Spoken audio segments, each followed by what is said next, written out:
Chapter 7th, The Extraterrestrial Guides. In the days that followed the encounter, the experience at Chilka was always the main subject of our conversation, and not only between Sixto and I. We could not help talking about that fantastic event in conversations with my parents and friends. It had been too amazing to just sideline it. But although we were glad that there had been other witnesses, we were a little disappointed, perhaps frustrated by their behavior. Time is a good healer. As the days passed, we learned that the extraterrestrials were willing to establish closer contact and identify the ones in the group that were able to affect communication. The communication developed with growing fluency and new subjects were explored. Sixto, Juan, myself, and several others who had taken part in the event in February were included in the task of investigation. From the day of the experience with the members of the Institute, we had met regularly with the intention of finding out more about our alien visitors and the mechanisms that facilitated the contact and reception of messages. I particularly craved to establish communication and was looking forward to the day I could personally ask my own questions. But all my attempts had failed up till then. In an answer received by my brother, Oxalk mentioned that 80% of the effort in the communication came from them and only 20% from us. According to him, man had not yet reached a level of mental and spiritual harmony balanced enough to develop his paranormal potential. He also said that the human brain gives off waves similar to radio waves, but that due to cultural, intellectual, and educational aspects, these waves are manifested in very unstable frequencies. That was why it was so difficult to tune in. He also said it would require using an amount of physical and mental energy that man does not usually have, because he wastes it regularly and excessively in his daily activities and ends up in a deficit balance. He explained that the telepathic relationship and its manifestations, mainly between identical and fraternal twins, couples, mothers, and children, are due to the fact that there has been or still is a tie, be it intrauterine, embryonic, or merely affectionate. It means that during pregnancy, with the mother carrying the fetus for 9 months, both brains establish a survival circuit between each other. The same happens between twins, either between each other or with their mother. Although the moment of birth breaks that tie, it is kept partially active through the ties of affection. It explains the intuition or sixth sense of mothers. Very strong love relationships can also establish a telepathic tie between people of different origins. It is a consequence of close affinity, mutual satisfaction, dependence, or full integration. It must also be remembered that in the course of human evolution, the paranormal faculties have mainly been linked with the survival instinct, their manifestations always associated with immediate or future dangers. The need for self-protection and safety triggers the psychic senses in an involuntary unconscious way, using the small amount of energy that is left. According to Oxalk, the senses directly linked to the instinct of survival, such as sight, smell, touch, hearing, and taste, are lost or weakened by modern man's lifestyle. During the evolutionary process of the species, they had found a moment of surpassing excellence, sophistication, but eventual substitution. The appearance of psychic faculties, proven by the successive manifestation of their phenomenology, shows the existence of these new mechanisms in action. They are here to play the same role as the previous ones, that is, to pinpoint, select, or warn of the imminent or incidental dangers that threaten the immediate continuation of life. In short, we would say that the paranormal potential exists to help in the selective process of the species that reach more advanced levels, particularly those of intelligence. So the senses that would traditionally be employed to guarantee the mere perpetuation of a species are gradually overtaken or replaced by more accurate ones that will only be manifested in the more evolved individuals, who in their turn will transfer that inheritance to their descendants. At many different opportune times, Oxalk emphasized, our humanity could have reached a higher level of paranormal development, but the process had been interrupted by the attitude of institutions that killed people and even wiped out whole families, accused of witchcraft. When someone exhibited abnormal attributes, they were considered either saint or demon. The death of those individuals and the consequent destruction of their genetic charge delayed the rise of an era of paranormality, forcing the human race to slow their acquisition of this capacity. Our group was given the fundamentals on how to start the communication and how to establish, develop, and maintain a circuit of mental relations with the extraterrestrials, which would eventually allow better information exchange. It is important to point out that the interest we all had in the contact channel was mere curiosity, nothing more serious, adventure only. Still, little by little, we were contacted. Rose, my younger sister, who was very sensitive for her age, dynamic, as curious and brave as the best of us, was the second person to make psychographic contact. A few weeks later, she contacted a female alien called Xenia from the planet Apu in the binary system of the stars Alpha and Beta in the constellation of Centaurus, the same stars that are part of the Southern Cross and are only 4.3 light years from our solar system. That is, only about 43 trillion kilometers away. Both stars turn around a common mass center in very long orbits, which means that their separation has an appreciable variation in a revolution period of approximately 80 years. Also part of the system, although a little further away from the other two stars, there is a third red dwarf star called Proximal Centaurus because of its shorter distance from our solar system. The name Apu originates from Quichua, a Peruvian Indian dialect as ancient as the megalithic constructions that remind us of the fantastic monuments of Incan civilizations.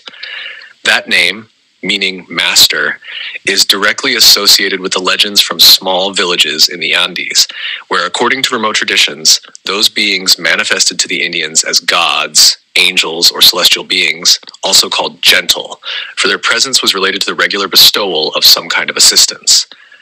The identification of these extraterrestrials by such a curious name was the result of a mutual agreement, for as they said, we would not be able to pronounce the real name of their world of origin. We were told that the beings from Apu originated from a civilization that had first come to the solar system more than 250 million years ago, escaping from a terrible destruction that led them to barbarism and extermination. We were also told that it had been an extremely difficult journey that had extracted great sacrifices and taken many generations till its conclusion. After their arrival in our solar system, they had first temporarily inhabited a planet, now extant, called Phaeton by the Russians. It means triumphal carriage, and originally occupied a spot between the orbits of planets Mars and Jupiter, where the dangerous asteroid belt now is. There, they built a rudimentary colony where they worked undisturbed for some time, planning a more detailed exploration of our solar system until the planet was destroyed by the collision with another celestial body in erratic trajectory, forcing them into a new migration towards the Earth.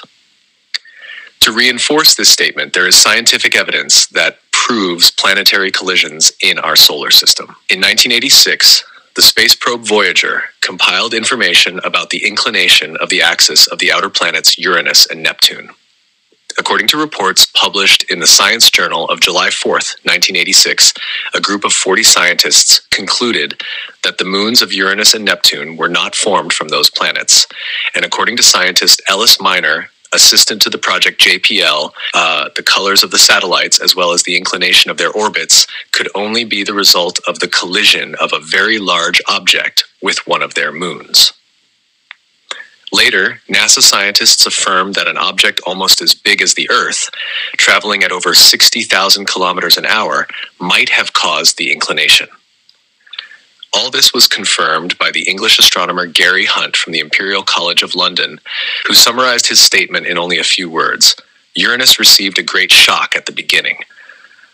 According to the research of Dr. Yevgeny Krinov from the Soviet Commission for the Study of Meteors from the ex-Soviet Union, in meteors that probably came from the asteroid belt, petrified unicellular hydrophytes found, that is, fossilized vegetal material, as well as fragments of trilobites, an extinct kind of crustacean.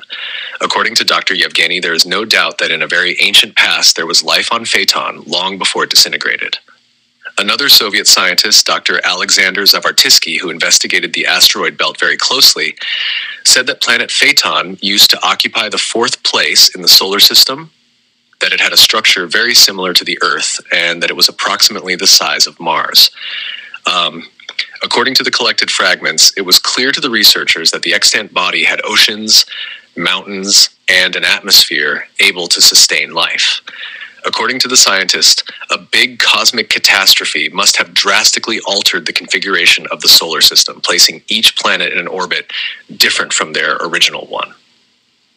In the messages sent by the extraterrestrials, they said that long before the destruction of their planet, the ancestors of the Apis had looked for a refuge on Earth, where they lived for a period of millions of years, during which time they built a fantastic, unique civilization that was at length destroyed by the fight against other extraterrestrials, beings from Mars who desperately fought for the possession of the planet Earth. Of course, all this had occurred because of the destruction that Mars had undergone after its orbit had been changed by the bombardment of big asteroids hurled out from the disintegration of Phaeton. All this fantastic information, senseless to some, found great support in the text of many religions, among them the Jewish and the Christian, and in countless archaeological findings. The need to know whether we were receiving correct information from the extraterrestrials forced us to investigate intensely and with great curiosity. The results were astonishing. For example, the Jewish religion informs us that the beginning of creation was the result of the action of Elohim, and not God directly. Elohim is a plural word mentioned 2,250 times that means supernatural powers or celestial hierarchy. In the texts of the Torah, the sacred book of the Jews, the creation of the world and the whole universe is attributed to them. They are considered God's helpers. In Christianity, it is said that in heaven, before the creation of man, there was a fight between celestial hierarchies. As a result, some angels fell onto the earth. This story was reinforced by the finding in the caves of Qumran near the Dead Sea of almost 1,000 scrolls written in Hebrew, Aramaic, and Greek, containing ancient texts of the Torah, the basic book of the Catholic Old Testament. Among them, there was one with the title, Regulation for the War Between the Children of Light and the Children of Darkness, obviously a reference to the celestial conflict. In Egypt, there is an inscription on the walls of the great temple of Edfu, an ancient sacred town dedicated to the god Horus, that tells us of the war between the god Horus and his enemies. According to the legend, Horus had installed in the earth a foundry of heavenly iron, where he kept the solar disk that traversed the skies. The text reveals that it occurred in a time previous to man's existence.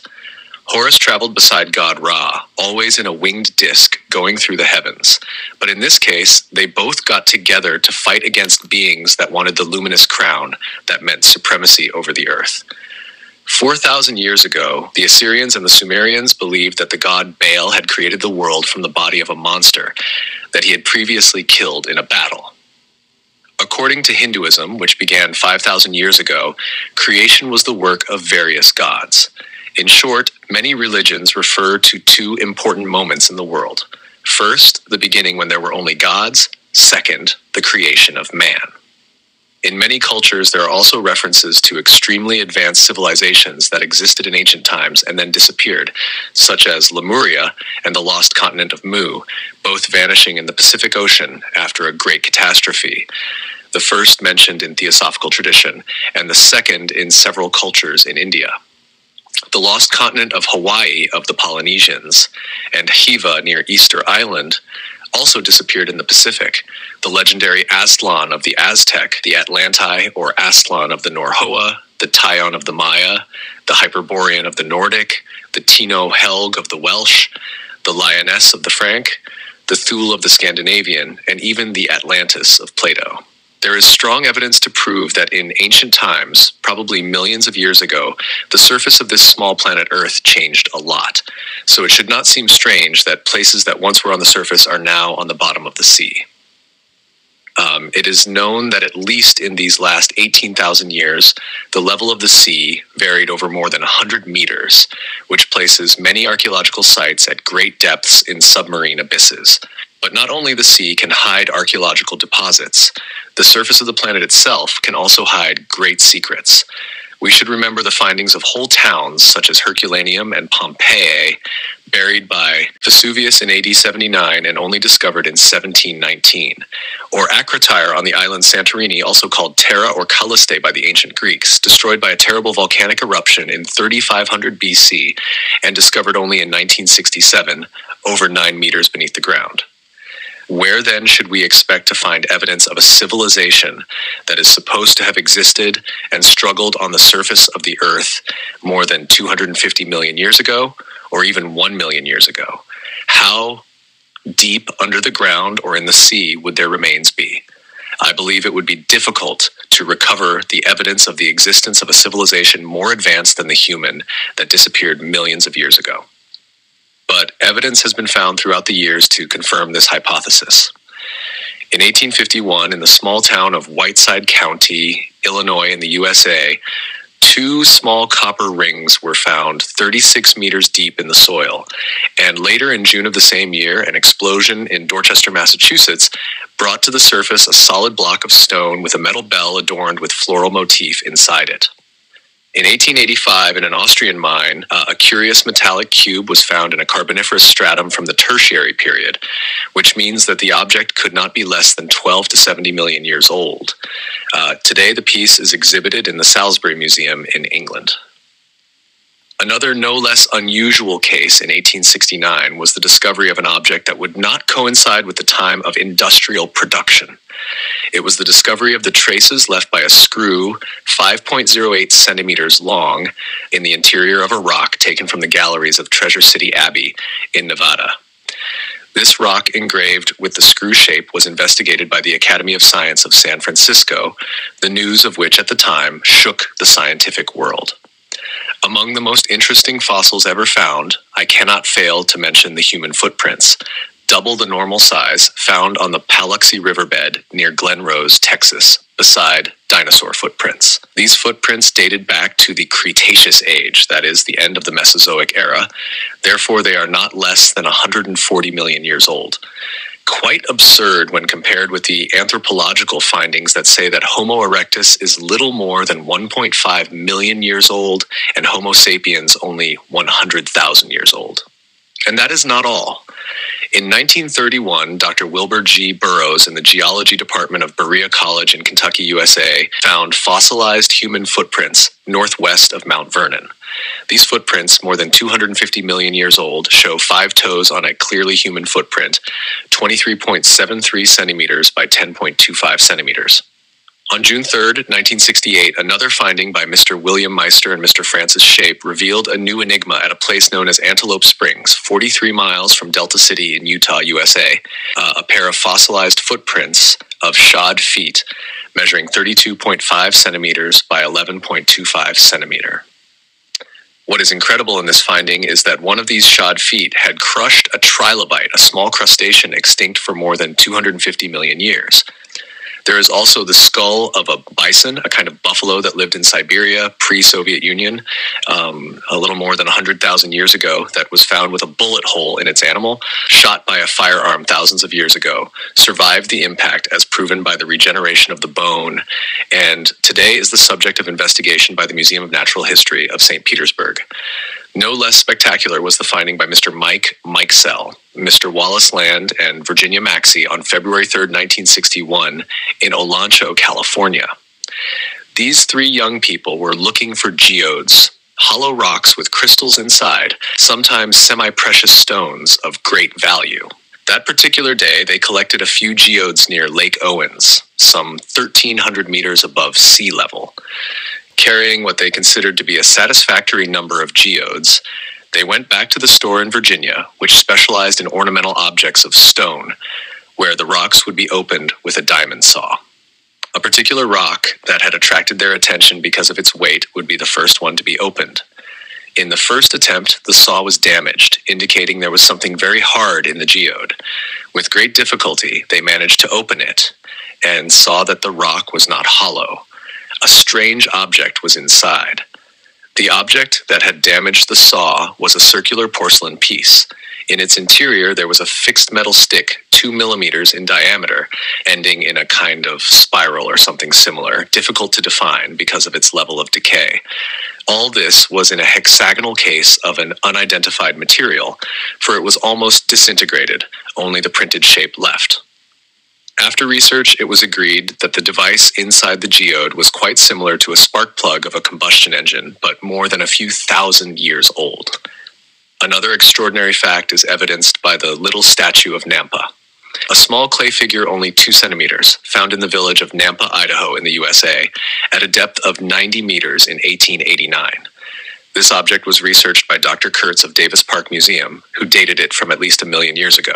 Besides all of this, we also have to mention the finding of the bones of a giant man by the German anthropologist Larsen Kohl on Lake Eliassi, Central Africa in 1936.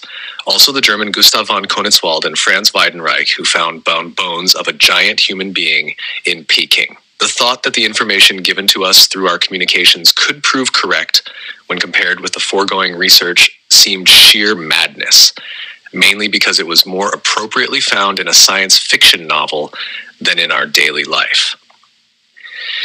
The idea that in ancient times extraterrestrials had reached our solar system, escaping from their own, was more like Buck Rogers than like Charlie at all. But little by little, studying it carefully, it was interesting to see that the information in the messages was really coherent. With a simple analysis, we can verify some peculiar facts. For example, if we take the asteroid belt as the center of an imaginary map of the solar system, we will see that the planets situated from right to left and from left to right present a strange relationship in the number of their satellites. Looking at it in detail, we have from right to left Mars with 2 moons, the Earth with only 1 moon, Venus and Mercury with no moon. From left to right, Jupiter with 16 and a few additional fragments, Saturn with 18, Uranus with 15, Neptune with 8, and Pluto with 1. To sum up, we can conclude that the explosion or collision that was responsible for the destruction of the planet Phaeton, mentioned by the extraterrestrials, may be directly related to not only the formation of the asteroid belt, but to the birth of our moon and the number of captive moons existing in each planet of our solar system as well. The explosion of Phaeton may have thrown into space a large number of fragments that were captured by the gravitational fields of the other planets over time. This theory is wonderfully narrated in the Sumerian mythology as the arrival to the solar system of god Marduk, who fights a bloody battle against goddess Tiamat and her husband Kingu. In this fierce battle, Tiamat was nearly totally disintegrated. Only one part was left, from which the Earth and the Moon originate. As I have already mentioned, scientists accept the idea that in ancient eras, enormous celestial bodies may have entered our system, and that in some periods of the geological history of the Earth, fragments of a collision with planets and asteroids in space may have fallen onto our world, leaving enormous craters. There are over 88 scars on Earth caused by the impact of huge rocks from space in prehistoric ages. They are detected only by special flights and visible only from space. For example, the one situated in Anionyach, near Quebec, Canada, with a diameter of 60 kilometers, or only visible from an airplane at a great altitude, such as the crater of Gossa Bluff in Australia, where a range of mountains was formed by the impact.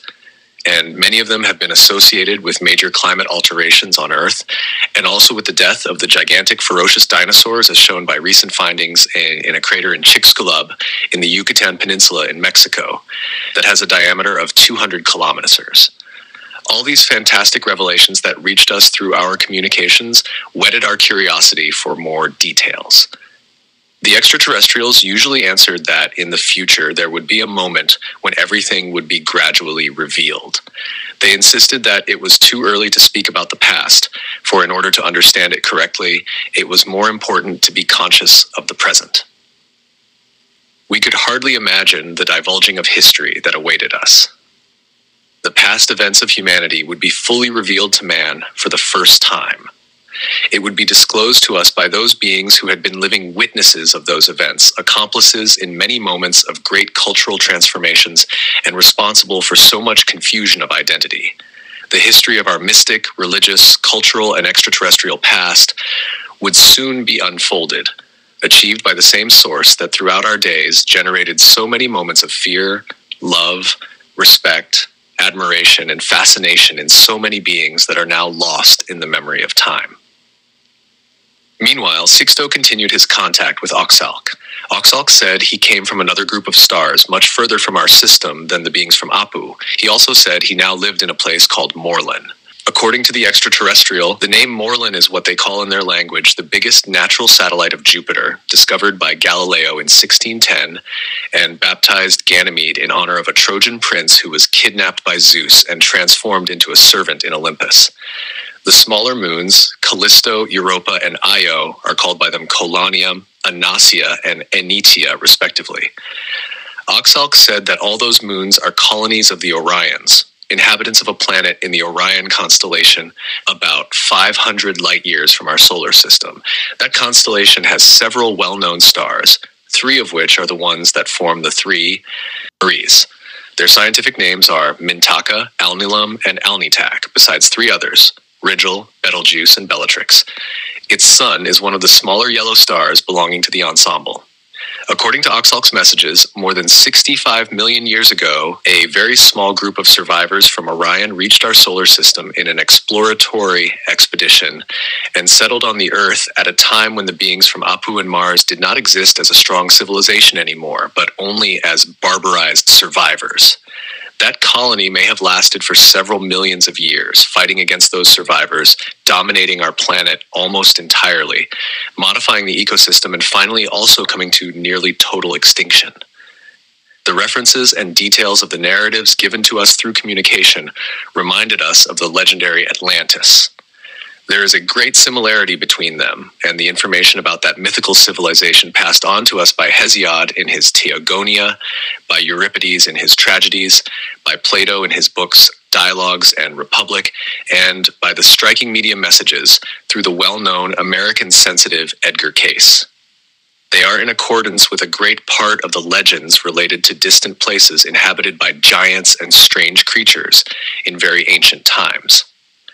These myths are always present in the genes of many civilizations in the world and are an important part of their cultural basis.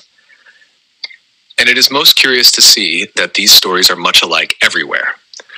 The texts usually say that in the beginning there were tall, fair men who dominated the earth in a very distant past, giants who, at the end of their civilization, in a last all-out attempt to survive, fought one another and were punished, destroyed, or submitted to the gods. So in the legends, there is always a disguised truth distorted by time and hidden from the perception of ordinary man. Oxalc continued his narrative, saying that later on, around 80,000 years ago, a second group of Orions, now belonging to a new culture, revived from the ashes of its predecessors, came to find traces of those who in the past had gotten lost on their journey to this part of the galaxy, millions of years ago. When they arrived here, they found some barbaric survivors living in tribal groups and a few others who fought obsessively for power and domination. They chose to leave the planet and not interfere in its natural process of development, deciding instead to settle on a satellite of Jupiter where they had already found shelter sometime in the past.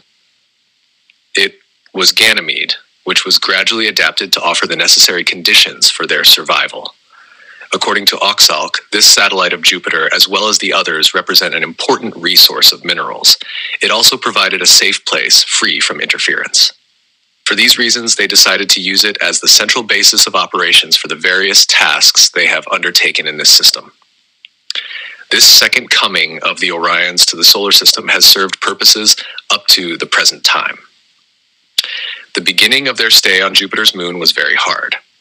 The first group of settlers consisted of 2,500 individuals who, for more than 200 years, were in charge of the building of towns and the environmental adaptation of the satellite.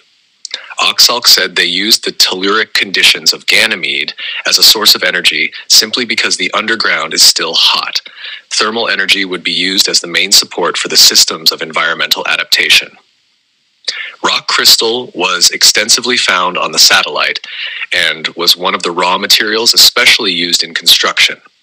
Through a technical engineering process developed by their engineers, the rock crystal was used as masonry in nearly all buildings. This is why The name given to the capital city in the colony was Crystal City. A fantastic city shaped like cupolas or domes, very similar to the igloos of the Eskimos, but built with transformed crystal that gives semi-transparency to the buildings, with colors that go beyond the imagination. The political and social system of the beings that we had been contacting followed a pattern very similar to each other, like the systems used in the patriarchy or the ancient Mesopotamian people and in the Roman patriciate, where a council composed of a certain number of venerable or distinguished men were in charge of keeping order and coordinating the activities and functioning of the structure.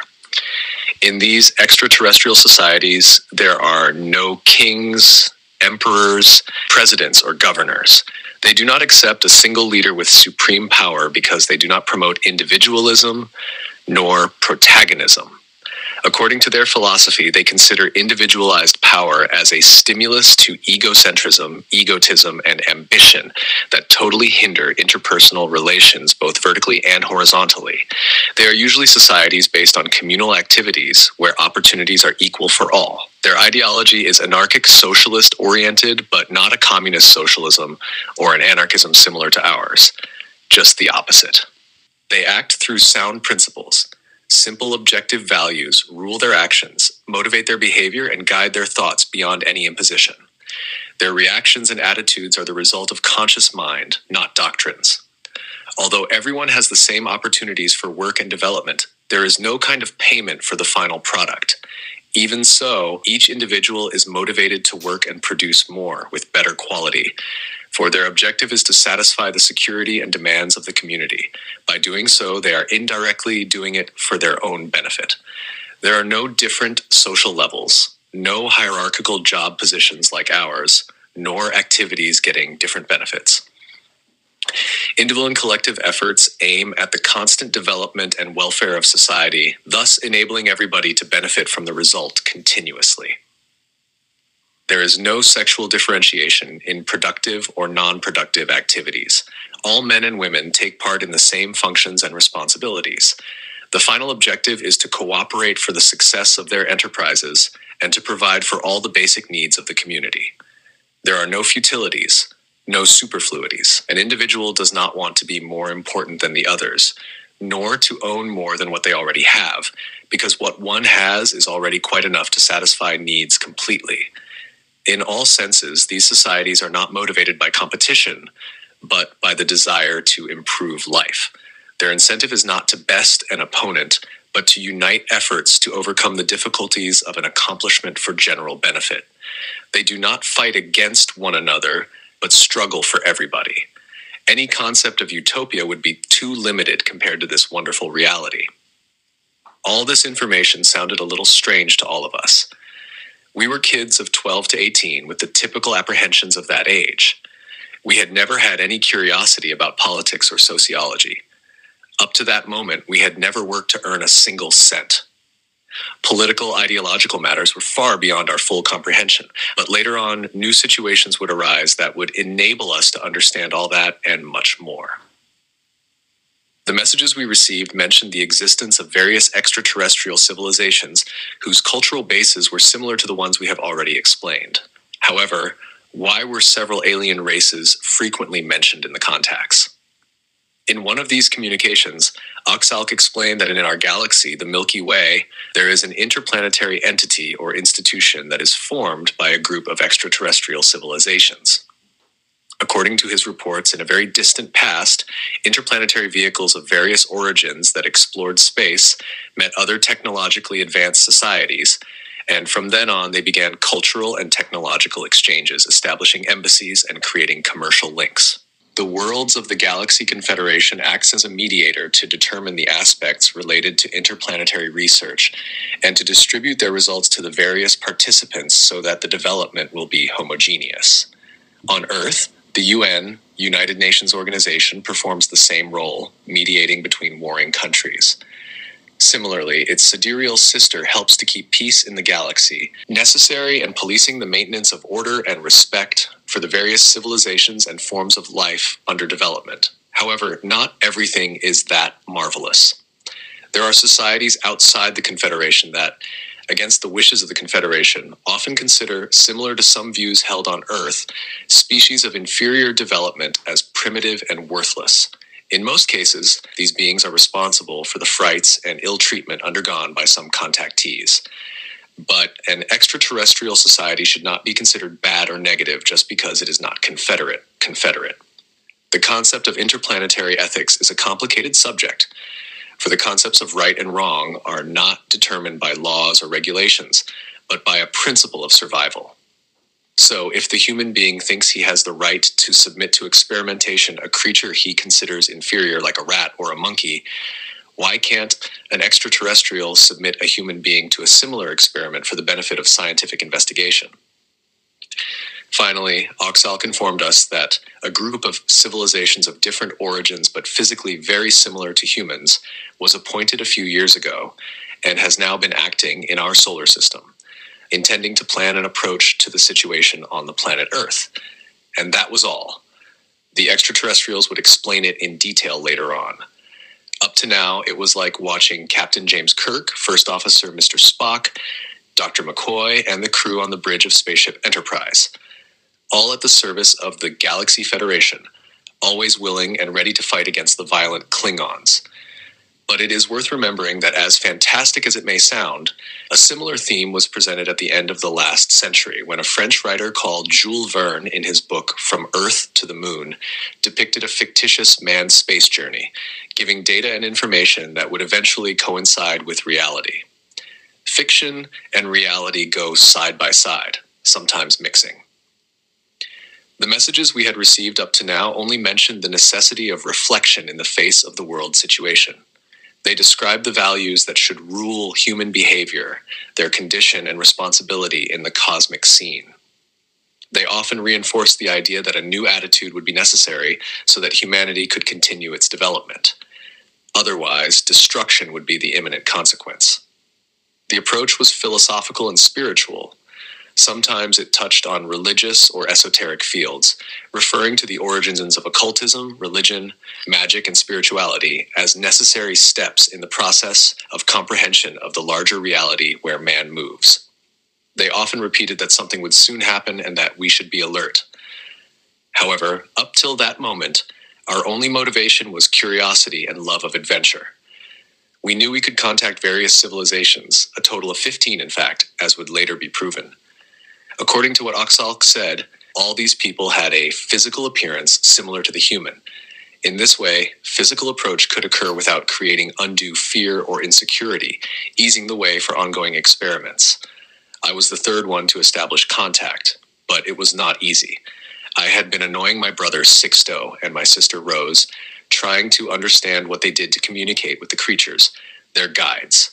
The word guide was chosen by the group to indicate and classify the extraterrestrials we were in contact with and to identify the purpose of the contact. In spite of the similarity to the spiritual word, we are dealing here with a living, active entity made of flesh and blood that inhabits a tridimensional space, so is not disembodied. According to the messages that reached us, now also through Rose, the extraterrestrials, or the guides, would be available to offer information and/or orientation that would be transmitted little by little. They often said that there was a lot to reveal, but that it would only be possible when we were able to understand the meaning of the superior purpose of the universe. That expression sounded mysterious, but the guides refused to explain it at that time. All was going so quickly for us. I knew that a lot would still happen soon. There was something in the air, and time would show that my suspicions were correct. The contact experience that awaited me would be different from the previous ones in absolutely every way. Sixto's and Rose's reception of the messages was established through psychography, or automatic writing. Reception happened in our home in a relatively comfortable way, but with me, things would be different. One day, as was already a routine, the whole group traveled to the desert dunes of Chilka, once again hoping for a new sighting. This new word referred to the observation of one or more spaceships at a certain distance, at a place and time prearranged through our communication. The presence of the object was a confirmation that our contact relations went on steadily, and that the group still corresponded to the guide's expectations. That particular day, I was rather annoyed, frustrated by the failure in my attempts at communication. At a distance from the group, I was sadly watching the stars in the dark sky, trying to ease my bad temper. The thoughts that crossed my mind increased my irritation. I believed I would never be able to establish direct communication with my guides. I even thought that I was undeserving of such merit, and that I would depend on others for the rest of my life to get information. I hated the idea of passively accepting that destiny. In a moment of agonizing depression, I looked at the constellation of the Southern Cross and tried a last, desperate mental contact. At that moment, something unusual occurred. A name suddenly crossed my thoughts. The name Godar appeared clearly in my mind, as if I had taken its image out of a television screen. I stopped for a few seconds, rather perplexed, then tried the mental contact again. Once again, the same name appeared. Communication was usually established through automatic writing, and nothing indicated it could be otherwise. Impressed and very excited, I could not understand but came to the conclusion that I was being given suggestions or else had gone insane. I could not get the name out of my mind. It was always there. Puzzled, I tried to work out what it could be. I questioned myself, looking for a good argument, but the doubt was always there. I kept repeating, it must be self-suggestion. I decided to accept it as a probable phenomenon and asked Godar if he was really a creature of any dimensional origin or an extraterrestrial. I received an affirmative reply that he was an alien. "Where are you from?" I asked. "From Apu," I heard inside my mind. "Will there be a sighting today?" "Yes," he answered bluntly. "What time will the spaceship be over us?" "At 21:15, he replied without hesitation. It was too much. I felt I badly needed a psychoanalyst. No doubt it was a serious case of self-suggestion. I went to Sixto for help. Sixto was having a conversation with some members of the group. I felt shy and did not have the courage to tell him what was going on in front of the others. Pretending curiosity, I asked if there would be a sighting planned for that night and at what time. My brother mentioned exactly the same time given by Godar. Thoughtful and wary, I still sought a rational, logical explanation for what was happening. Even with the confirmation of the message I had received, I did not feel at ease to discuss the matter with Sixto and the others. In that state of mental confusion, the minutes went by and the appointed time arrived, as did the spaceship flying above us slowly, to the pleasure and happiness of our small group, and particularly to my joy and mental tranquility. Of course, the happiest in the group was me, and the others could not understand my elation. Finally, I told them what had happened to me, because now I was sure it was not suggestion. Everybody laughed at my fears. Each one of them was greatly supportive and happy with my experience. After congratulating me for being the most recent contactee, the group went towards the cars to start the journey back home. But suddenly I stopped as if frozen. Inside my head, Godar said, "Stop, don't go yet, wait a little, we haven't finished." I mentally asked what I should do, and Godar answered, "Stay here a little longer and wait for instructions. Tell your companions." Immediately, I told the group the message I was receiving. Some members offered to stay with me, while the others, including Sixto, would return to Lima. The few that remained there with me watched the lights of the cars that were leaving.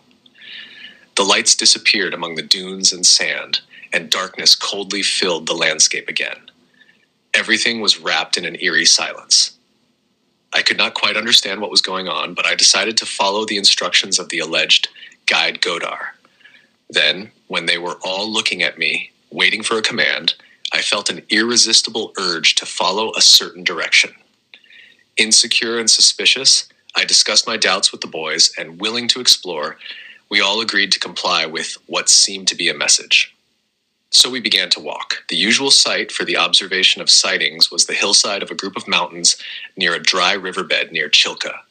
This time, Guide Godar pointed to a new direction, opposite to the usual one. We went around the small village Papa Leon XIII. Slowly, its dim lights disappeared on our right, and a police outpost on the South Pan American Highway on the left revealed the presence of civilization. In front, there was a low mountain range, and between them we could see a ravine. I innately knew we had to continue, so we all walked towards that little valley. When we reached it, we walked as far as an old, long-abandoned quarry, where Godar asked us to wait for new instructions. Wondering what might come next, we were on the alert for any movement or sound. Suddenly, I received a message. From now on, all your outings must be here. Come to this place every time you are summoned. Now, look up. After I had received the message, I passed it on to the group. We all looked up, and right above us, a disc-shaped spaceship with a bright yellow light flew over our heads at low altitude in a circular movement. Juan, Henrique, and Mito could not control my excitement. My contact had been confirmed, and I was overjoyed. Emotion gripped me, and I could not help shedding the tears that washed away all my anguish and frustration. After a few seconds, there was another message. You can go back now. Everything is settled. I passed on the message to my companions, and then the spaceship turned and sped towards the sea. The next day, the rest of the group was informed about the result of the experience, and from that date on, we began to use the new place for the scheduled outings and future contacts. Because of the advantages and features of the place, we called it Mine. It would make things easier for all of us now and for future researchers. Simply by mentioning the name, all people involved would know where the new practices or contact would be, and there would be no mistake. Only strangers would not know what the word referred to. Weeks later, Mito, Juan, Adolfo, and others started their first communications. After a few months, the number of contactees had increased to 12 people. It was the beginning of a new stage in our fantastic experiences. In mid-April 1974, the guides announced the beginning of a preparatory phase that would include new field experiments for the reception of important teachings and information that ultimately would help to modify the destiny of humanity. There was a long period of messages alternating from apocalyptic to messianic that gradually but dangerously stimulated each one's fantasy and ego. Some people thought we were different, and there were even situations when we all thought of ourselves as special. I believe that this long period of contacts was purposely scheduled to test us and learn or measure our weaknesses. The messages were usually about varied subjects, aimed at arousing our curiosity and at maintaining the group's receptiveness to new instructions. But in most cases, the excitement marred the authenticity of the contents of the message.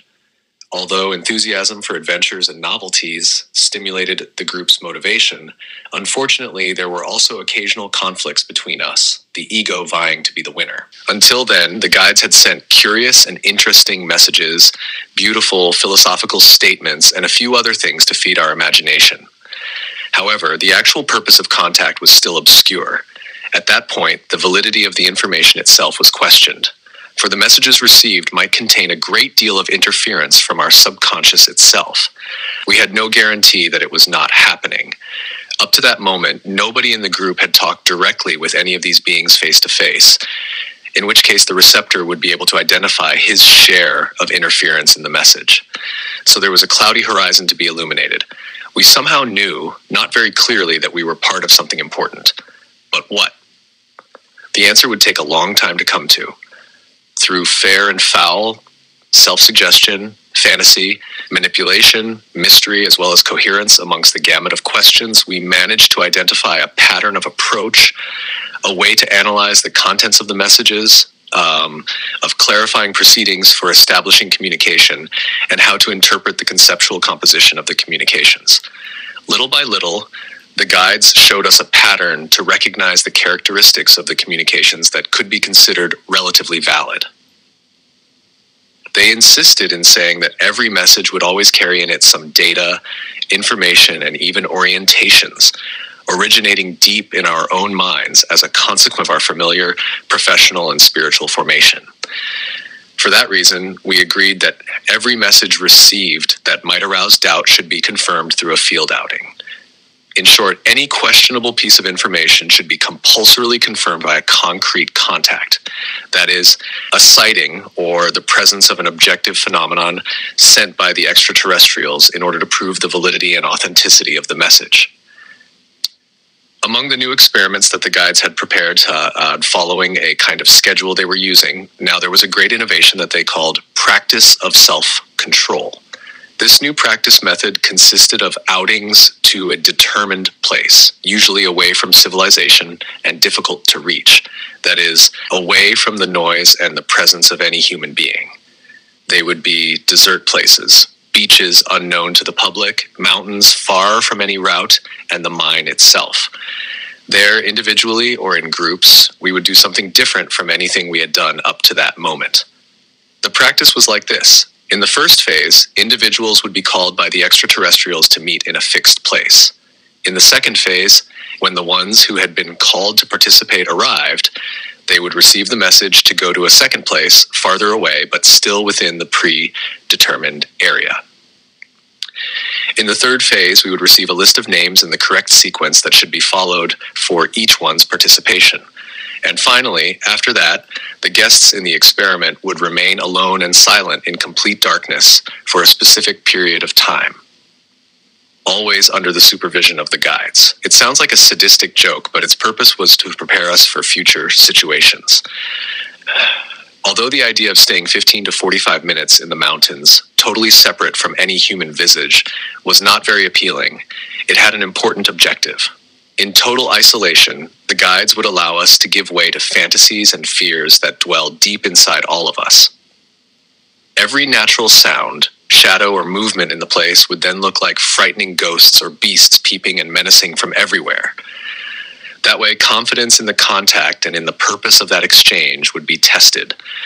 The self-control would show courage and determination to go further, and self-abandonment and dedication to attain objectives that require sacrifices. In short, that experience would offer the opportunity to be able to share a universal reality that develops and expands the consciousness of being alive, allowing the individual to discover new internal and external horizons. That situation clearly showed us that we were undergoing a learning process different from any human didactics, one that allowed us to find and salvage the best and most important parts of ourselves. We were part of something really different, and we also knew that sometime in the future we would be able to show the world the accomplished results. All that preparation certainly had a purpose, but what? The need to obtain mental and chiefly emotional balance was extremely important for the future first physical contact. And the only way to begin the acquisition of that internal stability was firstly to discover what lay deep inside each one of us, and then to begin a very difficult process of overcoming it. So the exercises in self-control were the beginning of the preparation for the direct encounter with the guides, and we would soon learn how it would occur. For weeks during the outings for self-control exercises, most members of the group learned how to look deeply inside themselves, recognize their insecurities and conflicts more easily, and understand their inner self more completely, day by day. The initial sensation of abandonment and loneliness experienced during the self-control practice began to give way to moments of absolute reflection. The anxiety and perplexity of the unknown and the fictitious dangers of a fertile, creative imagination were gradually replaced by a keen, critical perception. An inner resistance and the rising of consciousness grew stronger day by day. In May, during one of the many field outings, in one of the messages, the guides mentioned the existence of a great project or plan in which they and other beings were involved. According to the guides, that plan had been devised by the extraterrestrials themselves a long time ago and related to all humanity. Their work with us was part of that plan, so nothing was casual. Other people around the world were being contacted as well. In due time, the guides would instruct us about everything, but for the time being, they would keep their secret. Their position stirred our growing curiosity and inspired us to continue looking for more answers. The messages were still psychographic and mine were telepathic. But in order to keep the information, I had to transcribe it. The volume of communications on varied subjects grew larger day by day. I was still worried about the authenticity of the messages, although it was now much easier to identify the interferences. However, the messages on paper were monumental, and we hardly had time to analyze their content in detail. There must be a way to eliminate the questions. The only way would be to have the answers face to face. Meanwhile, the sighting of spaceships in the field was already routine, and although messages were quite an ordinary activity, Most members of the group still had the feeling they were going through a science fiction adventure in real life. Quite understandable. Some felt that they had been chosen to save the world. Others wanted to get in touch with a more advanced technical knowledge. And others wanted to understand exactly where all this would lead us. We could not see clearly what was hidden behind the contact. We knew that the extraterrestrials wanted to help humanity and were looking for the easiest way to approach, and we suspected we were probably part of that task. But nothing was explicit yet. The real purpose of the contact was still obscure. Somehow, deep inside, each of us felt that someday the full meaning of everything would be disclosed to us, but we kept asking when and how will it happen.